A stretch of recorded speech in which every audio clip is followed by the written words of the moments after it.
Man, I think I end up dealing a lot of times with a lot of people who are going through a lot of difficulties. Just it's the path of what happens when you're a pastor or you're kind of a leader in a business or whatever, where people who have trouble, they come to you. And, they're just struggling over different things. And I find that I have that often throughout the week, that I'll have a lot of that going on. And one of the things that I find myself trying to explain to them, and some of these aren't believers. Some of these are, they look at me and they go, man, you're not like a lot of other guys. You don't seem to yell a lot, which they just don't hear me in different places. But you know what I'm saying? I mean, you're right. But I don't. I mean, I'm that. And so I always tell them this. I'll say, listen, I want you to understand something. God is at work in your life right now, right? This is an opportunity for you, this difficulty, to see whether we're going to trust Him, whether we're going to have hope in Him, whether we're going to change, right? That's what happens. And I want you to understand. I'm going somewhere with this because I'm going to tell you a story. If you got time, I want to tell you a story today that comes straight out of the Scriptures. It's actually a book. It's 4 chapters. It's the book of Ruth. It is in the time of the Judges, so we didn't really leave the Judges. If you're in the Judges, go one book over, right?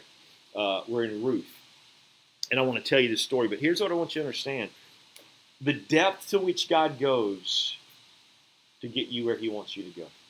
All right, just let that sink in, because it's a story not too different from Joseph, if you remember him, right? Where he had this dream and he knew there was more, but then it looked like, man, everything was going south, and then it got better, and then it went bad again, and it just seemed like you're just being woven through this deal. I want you to understand something, that everything that happens in your life, God means for your good. Catch that, okay? The bad stuff that you did, He's going to weave it together for your good, right? He takes deficits and turns them into assets. He does that. Romans 8:28 says that, right? And God causes all things to work together for good to those that love Him and are called according to His purpose. So right now, whatever your station, some of you, I hope, life is so good you don't even know what to do with it. Good, right? That's God at work in your life. And some of you may be going, man, I'm not sure. It feels like everything's falling apart. My body's falling apart. My life's falling apart. My finances are falling apart. I want you to understand something. God's at work. Okay? And so just know what's going on. Now, in order for me to make that make sense to you, if you've got a Bible and you've found the book of Ruth, I'm going to speed read some of this, but I want to tell you the story. So here, let me tell you where it is, and I'll fast track it for you. It is during the days of the Judges, right? Early on, most of us believe, in the book of Judges. It doesn't come after the book of Judges. It's just a story within the early stages of that, and you'll see why in a minute why that takes place. So it's in a day in which judges ruled, and it's in the downturn. Remember, they started out really good, and then they would wander off into being bad and disobedience, and then God would send kind of just let life do its thing, right? And then they would cry out. So it's in that moment when they're just being oppressed, and so the land of Israel then is in a famine. Some of it, because as we saw, the Edomites, they came through and they raped the land, right? And they tore it up. So there was no harvest. There was nothing. So it was in a season of all of this going on. So it's in a cycle of judgment, and famines in the land. Now, it says it, and now we're going to read it. I'm going to read kind of rapidly so you catch up, because I'm just going to try and get this. It says, now it came about in the days when the judges governed that there was a famine in the land. I just explained that to you. A man from Bethlehem, right? Now catch this, because this is crucial. Bethlehem in Judah went to reside in the land of Moab with his wife and his 2 sons. So here's a man who's he's a believer. He's a man of Israel, right? He's from the line of the tribe of Judah, right? And he's from Bethlehem. That's David's town, right? So this is who he is. Now, he's got a wife and 2 sons, and he knows that they can't live in the famine. He's just being what a dad does. He's just getting them out of there, right? He's just going to go where they are. Now, his name is Elimelech. Now, Elimelech means God is king, or my God is king. In those days, it's amazing how the names kind of defined who they were. He understood that my God is king, right? And so he's from Bethlehem, which means house of bread, although right now there's not a lot of bread coming out of there because it's a famine in the land. So he takes his wife, Naomi, which means pleasant, and he takes 2 sons, Mahlon, which means sick, and Chilion, which means weakening. And so he realizes, hey man, everything's kind of just sinking here, right? He's in that situation where he goes, I'm a dad, I got to take care of my family. There's nowhere in my land to do that. So he goes, I guess I go to Moab.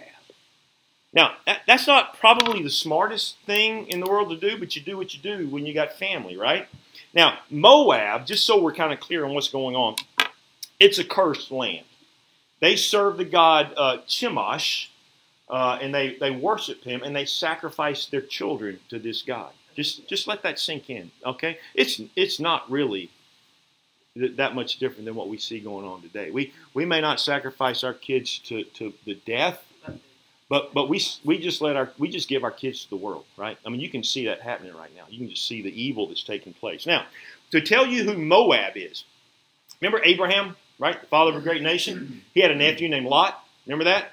Remember Lot had they were so big they spread out, and Lot had a wife, and he had 2 daughters, and he lived in Sodom and Gomorrah. Remember how evil that turned out? And God said, hey, I'm going to come down there and see if it's bad as they say it is. And Abraham and God have a conversation. Well, God, are you going to destroy it? What if there's 20 people there that are good? Well, I won't destroy it. What if there's 5? What is there? Okay, if there's that many, I won't destroy it. So the angels walk in, and the homosexual thing is running rampant in that deal. And God says, yep, it's as bad as I thought it was. I'm bringing judgment down on them. He tells Lot, you and your wife and your family, y'all leave and don't turn back. I'll turn you into a pillar of salt. Remember what happened? She turned back. Pillar of salt. So he escapes. Lot and his 2 daughters. This is where it gets weird and twisted. They're thinking, hey, man, we're not going to have any kids. Where are we going to find somebody? So they get their dad drunk, and one of them has a child. His name is Moab. And this is where they come from. And they are an evil, wicked group of people. Now, that's where they ran to. This is the enemy in Canaan that they were supposed to run out of town.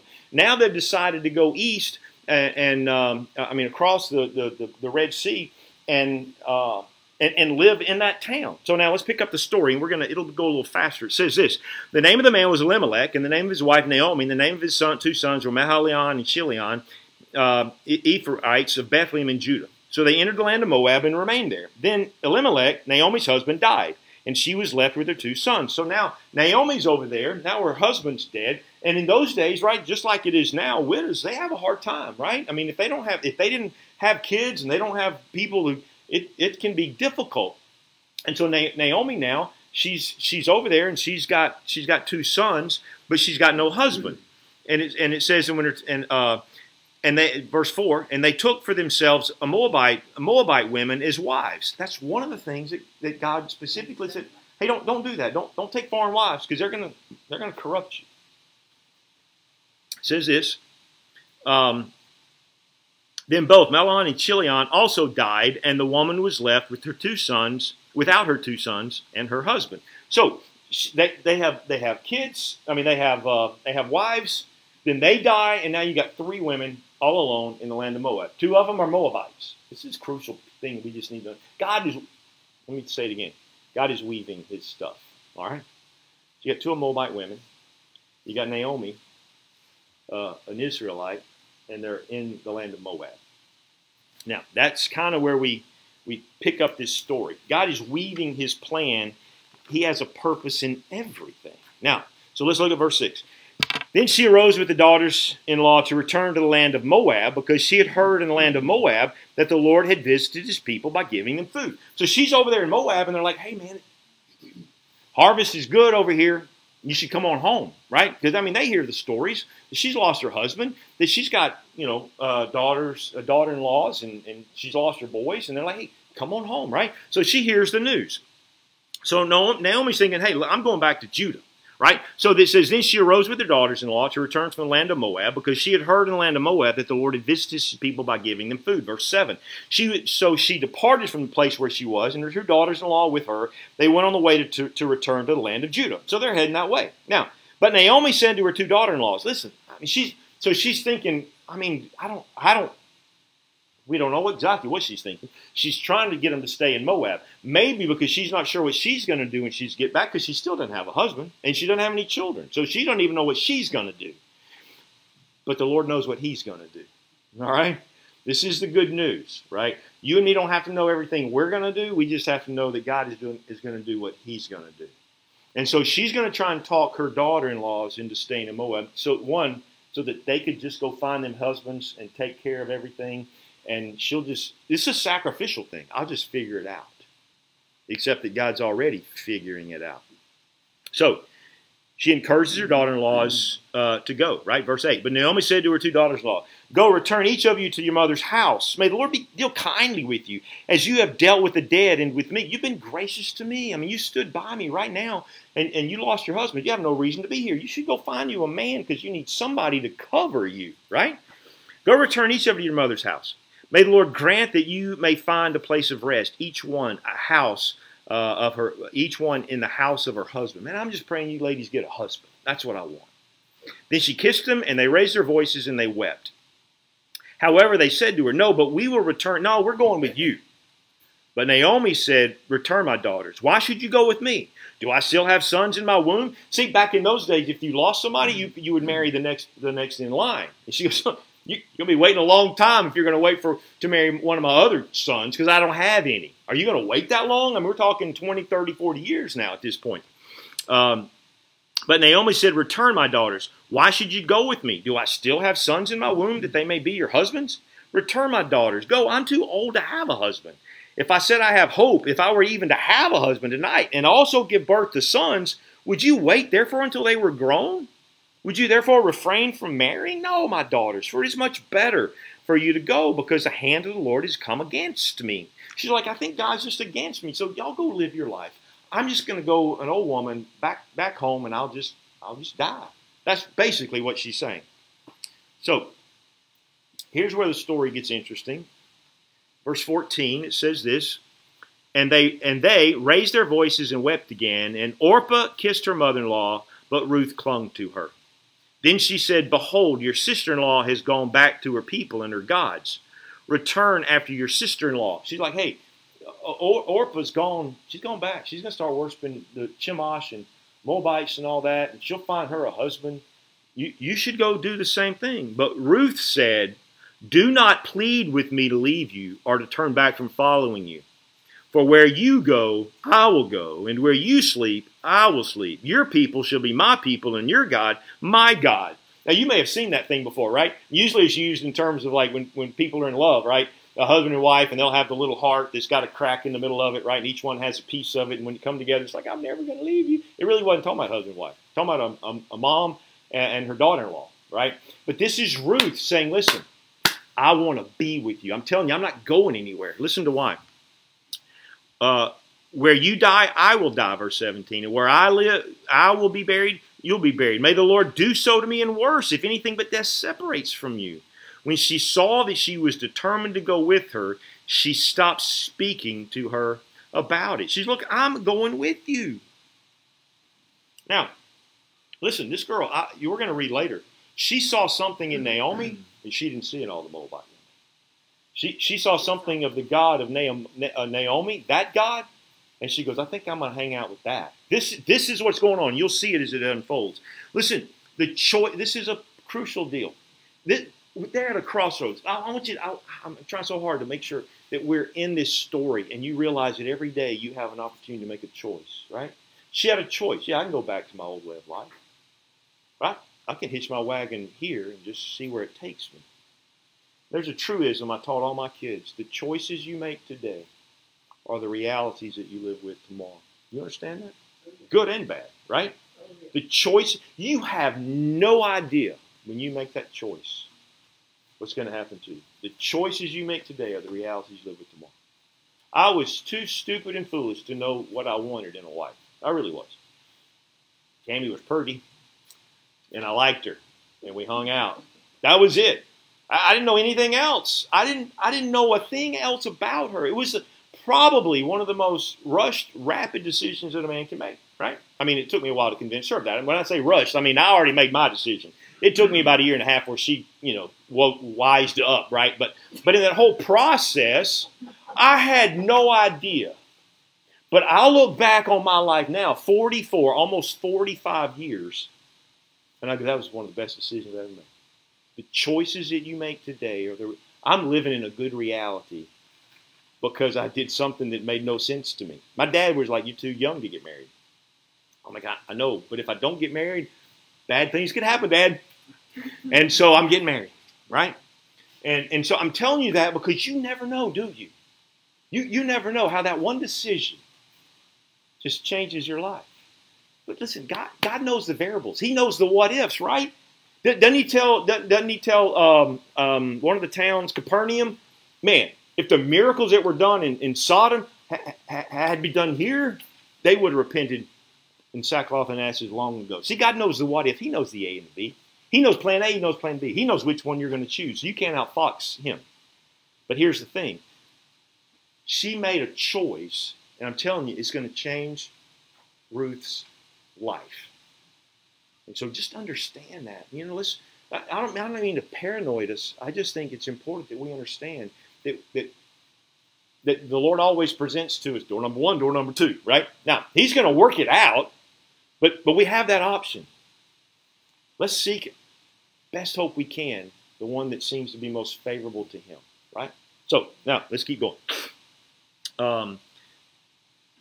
And that's true of everything in your life. I don't want to keep going about that. Listen, it's the beginning of barley harvest. That's what it says in chapter 2. Should we read the rest of this? So they returned. The Moabites, their daughter-in-law, returned to Moab, and they came to Bethlehem at the beginning of barley harvest. That's the end of chapter 1. Now, so we get to chapter 2. Now Naomi had a relative of her husband, a man of great wealth, of the family of Elimelech, whose name was Boaz. And Ruth the Moabitess said to Naomi, "Please let me..." Now, she doesn't know who Boaz. They're giving us that piece, right? That's kind of like when in the middle of a movie or in the middle of a play, somebody comes up and kind of tells you what's going on. That's what the writer here, most likely it's Samuel. That's what he writes here. And he goes, hey, listen. So they get back. Now, just so you know, Elimelech has a relative. Wealthy dude, right? Lots of land. And it's barley harvest. Now, back to the story, right? That's kind of how you should read that. Then it says this. And Ruth, the Moabitess, said to Naomi, "Please let me go to the field and glean among the ears of the grains, following one in whose eyes I may find favor." So she was telling her, listen, here in our land, when we have a barley harvest and we reap it, we only go through one time. What lays on the ground, that's for all the strangers and foreigners to come and get some of that stuff. And Naomi's going, wait, you mean that happens here? Because it don't happen where we come from. Oh, absolutely. This is how God takes care of all the poor and everybody. So she goes, well, let me go do that. Maybe I'll find me a good man. Did you read that there, or did you miss it? I may find someone in whose eyes I have favor. That means, hey, maybe I'll find a man who sees me as something worth having. That's what's going on here. So this is what's happening. Now, he's wealthy. Listen, his name is Boaz. Now, I'm going to tell you this story just kind of up front, too, because it's a sidebar. Boaz, his mom came from Jericho. Jericho was that big walled city. His mom had one of the houses that was inside the wall of that city. She had a business. Not a good business, but it cared for her family. She was a harlot. Her name was Rahab. Remember that story? So Rahab married a man named Salmon after she'd worked the deal with with Joshua, and said, hey, I'm gonna send the spies and let them go, but you got to promise me when you come and tear my city down, because we all know what's going to happen, that you don't kill me or my family. But that red thread down that wall, when we come and it's destroyed, your house will stand. But y'all got to stay in that house. If you get outside that house, I can't promise you what will happen. So Rahab and her family does. They take her with them when they keep going. Jewish man named Salmon, and they have a child named Boaz. Are you catching the story? This is how God just squeezes. I get so overwhelmed when you start seeing we can't even juggle our own family. right? I mean, I've always tried to steer my kids this way and that way. Hey, Jackson, she might be a good little woman. Or she might, right? I mean, you just do those things. Hey, don't go hang out with them, and right? But God's doing that with every one of us in levels that you and I can't even think about. And this is what God's doing. So just you got to see this. If you don't, you're not going to have as great a faith in God if you can't grab these stories that we're talking about here. And so God's established this welfare thing for the city, and she's going to get caught, or the country, and she's going to get caught on it. So she goes and finds a field. She starts going in it, right? Now, are you with me? Verse 2. And Ruth the Moabite said, please let me go. Go, my daughter, she said. So she left and went and gleaned in the field after the reapers. And she happened to come to the portion of field belonging to Boaz, who was of the family of Elimelech. Right? So she's just out there. She goes, oh, the reapers have gone ahead. That's the people who the Boaz, they worked for him. Then those, like I just told you, then those can come along behind. And so she's one of those. And they allow that to happen, right? And so the reapers have already gone through. That's his paid workers. They've already gone through. So now these can come. And so she's in the field and she's gathering all this food. Now behold, Boaz came from Bethlehem and said to the reapers, man, may the Lord be with you. And they said to him, may the Lord bless you. Then Boaz said to his servant, who was in charge of the reapers, whose young woman is this? Right? You see what's going on there? Now Boaz is probably an older man.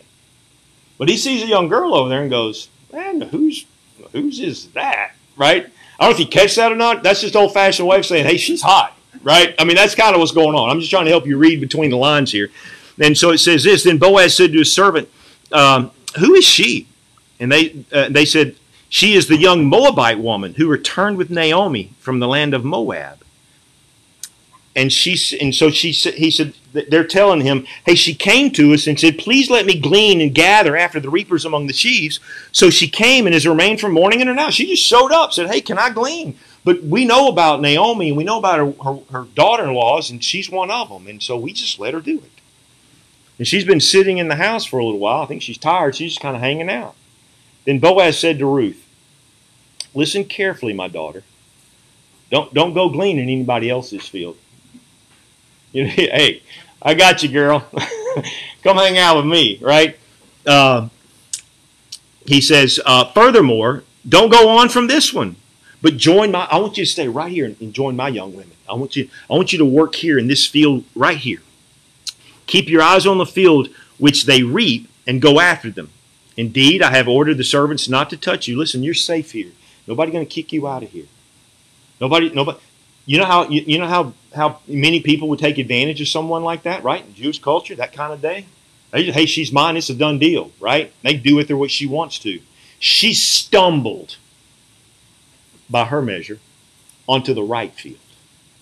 She's got someone who's going to care for her, going to cover her, going to love her. Listen, she set out from her homeland, all of her relatives and family, to travel with her mother-in-law because she trusted the God that her mother-in-law was serving, that he'd be gracious and take care of her. And she was going to be faithful to stay with her. Do you see how God orchestrates these things? Please find yourself in this story, man. It's crazy. So it says this, when you were thirsty, go to the water jars and drink from what your servants draw. Then she fell on her face, bowing to the ground, and said to him, why have I found favor in your sight that you should take notice of me, since I'm a foreigner? Boaz replied to her, all that you have done for your mother-in-law after the death of your husband has been fully reported to me. Look, I've heard everything. Naomi, she's one of mine. She belongs to our family. Her husband, we're relatives. And I heard what you did for her. And I just want you to understand, it did not go unnoticed. And he says, and your husband has been fully reported to me, and how you left your father and your mother in the land of your birth, and you came to a people you did not previously know. May the Lord reward your work, and may your wages be full from the Lord, the God of Israel. Listen to this, under whose wings you have come to take refuge. Right? She didn't even know. She didn't even know. She just knows about a God. And God's going, you don't even have a clue. This is Boaz going, you don't have a clue, man. Listen, I know you did all that stuff for Naomi, and you could have gone back to Moab, but you wanted to come here. You wanted to take care of Naomi. And I just want you to understand, you just stepped on the property of the King of Kings. Amen. and you have refuge under his wings.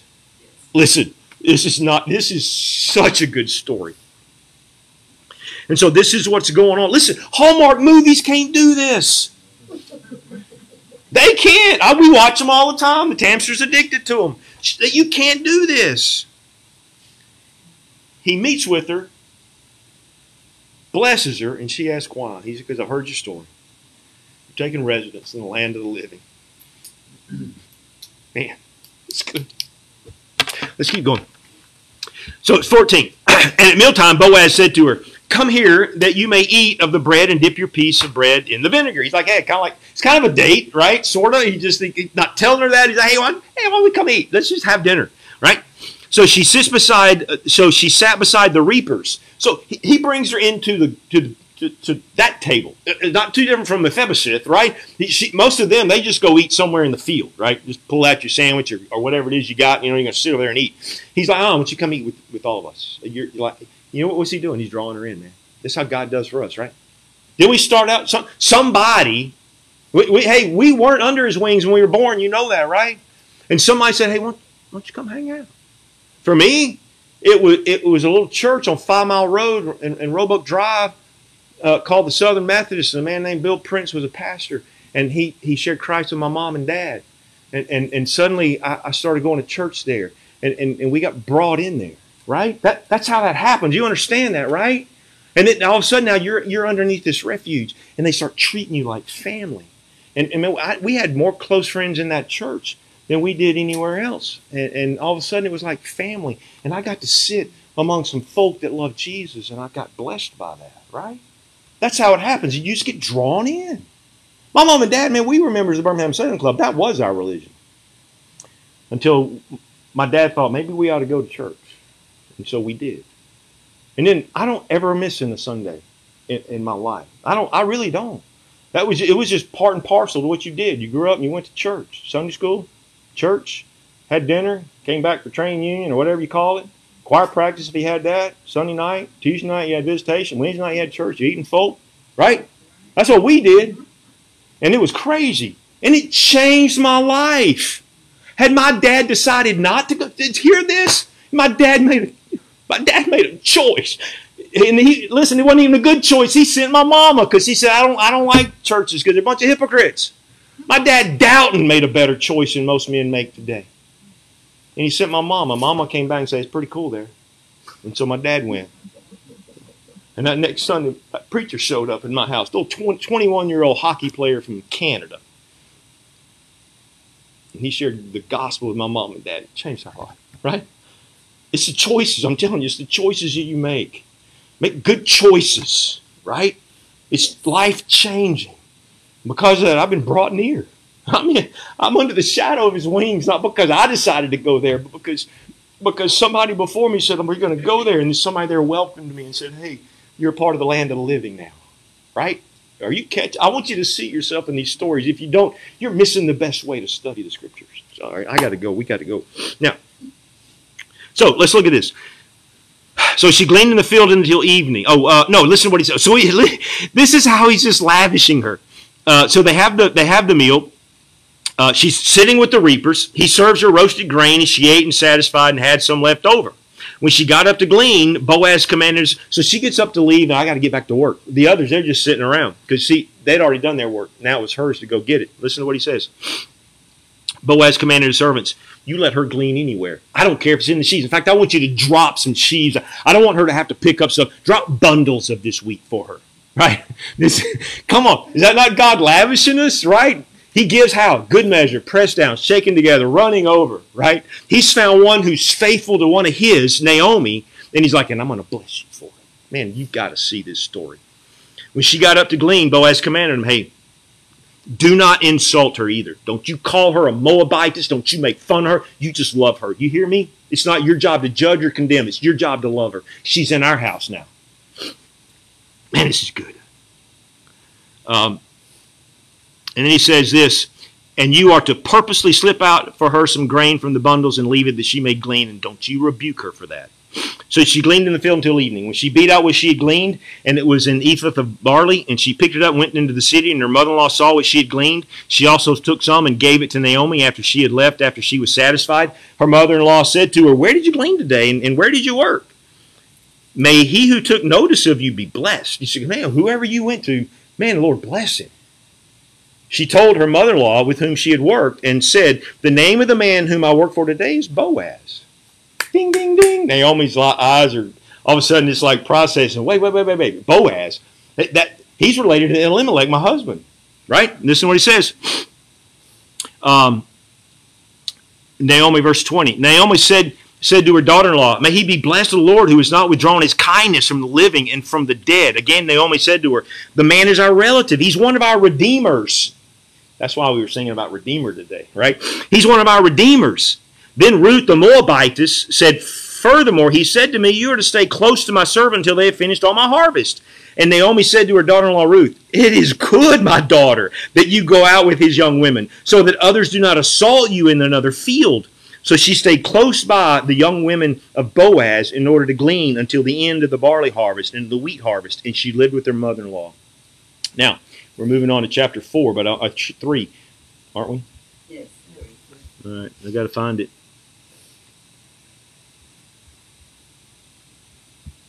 I'm going to get there. I might have to get some of y'all to read it.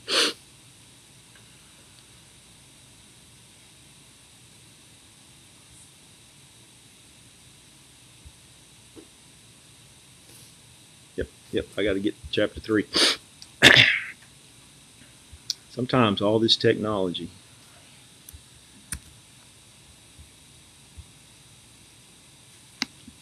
So, did you catch what's happening though? Isn't this crazy? I know I may need it in just a second. I think I can. Hey, give me your Bible. Yeah, I'm just going to read it. All right. So Ruth stayed close to the women of Boaz and gleaned into the barley and wheat harvest. Now, Redeemer.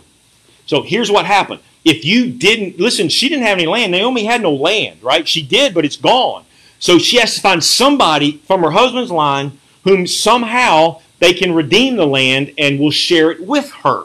They didn't have to marry her like this. It just meant you had to come underneath somebody else, and they had to agree to take you in, and they would redeem you on the land. That was how it worked. And so this is what's going on. Now, all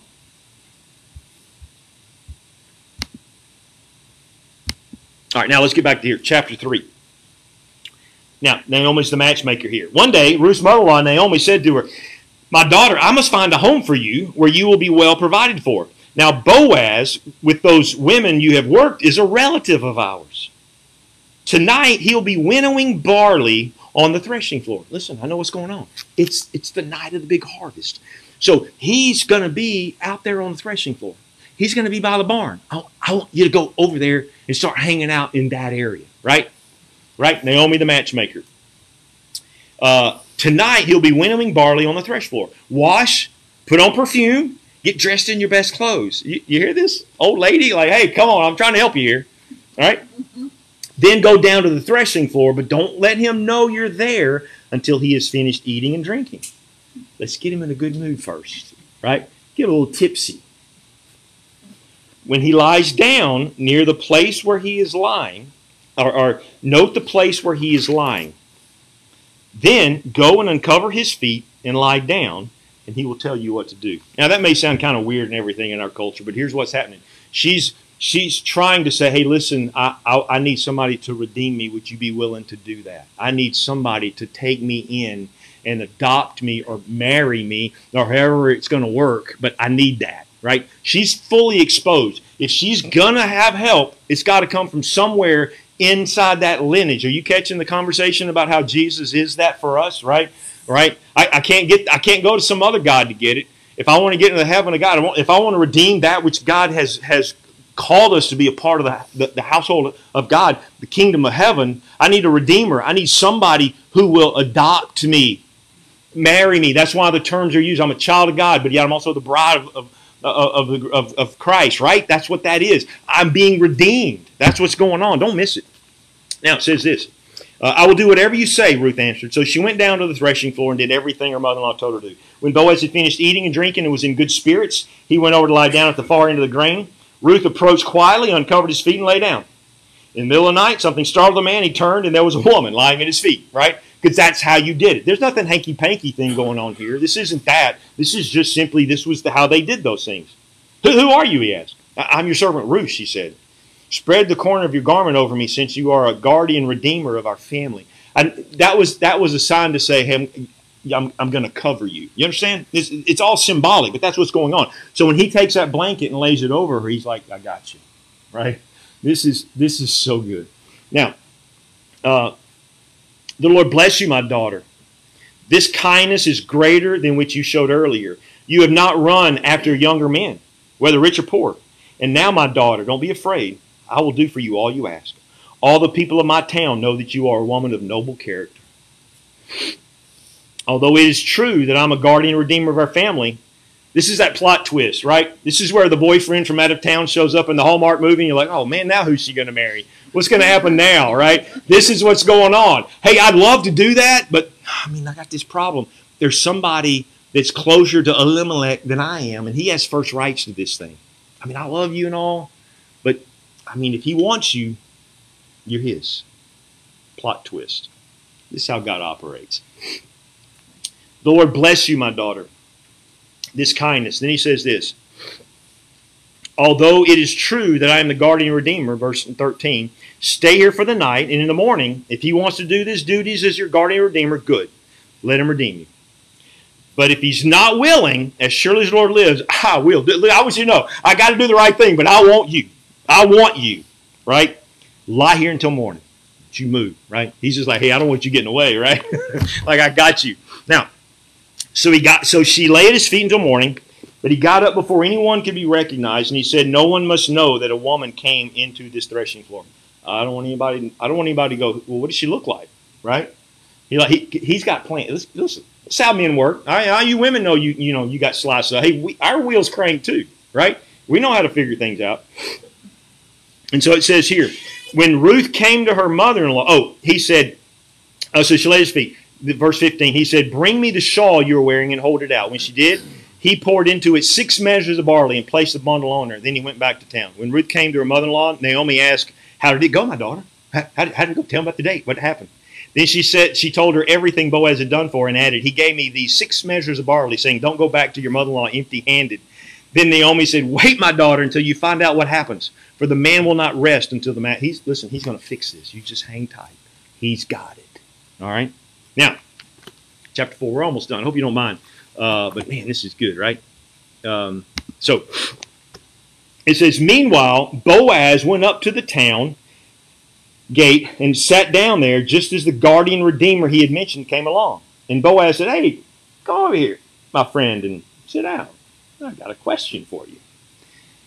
Boaz took 10 of the elders of the town and said, sit here. So now he's got a little crowd. This is what's going on, right? He's making sure there's witnesses here. And he says, Naomi, who has come back from Moab, is selling the piece of land that belonged to our relative Elimelech. I thought I should bring the matter to your attention and suggest that you buy it in the presence of these seated here, and in the presence of the elders, my people. If you will redeem it, do so. But if you will not, tell me, so I will know, for no one has a right to do it except for you. I am the next in line. He's like, hey, if you want the property that kind of goes with her, you can have it. So he says, yeah, I'll redeem it. Yeah, I will. Uh-oh. It's getting worse, right? Then Boaz said, on the day you buy the land from Naomi, you also have to acquire Ruth the Moabite. She's a widow, right? When you think of widow, what do you normally think of?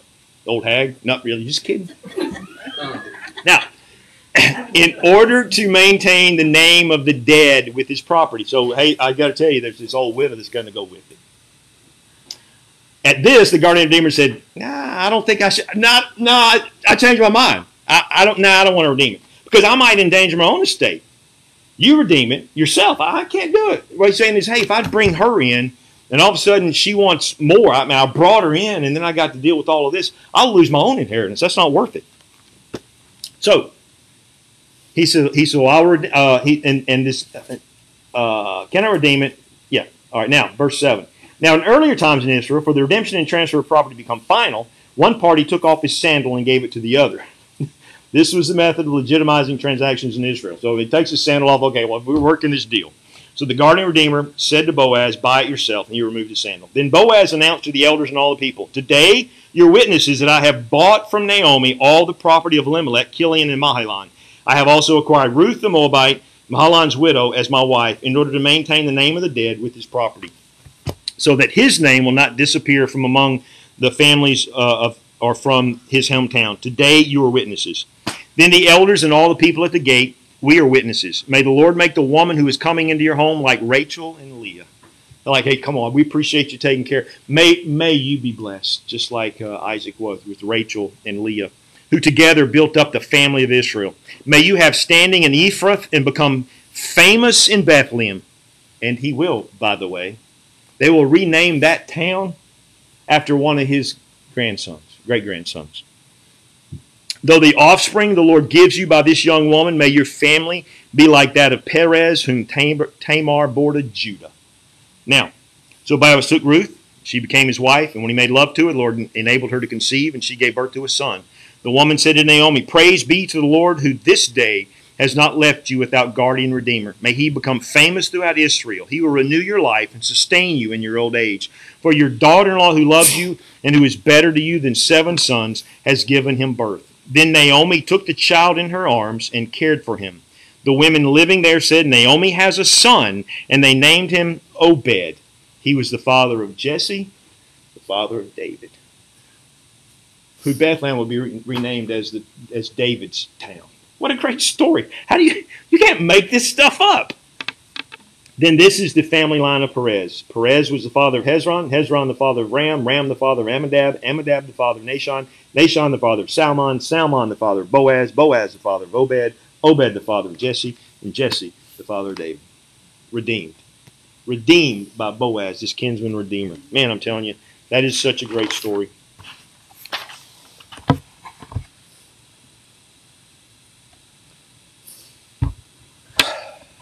I'm going to leave it at that. I got a lot more I could say, but we're going to not. And I'm going to end with a great song.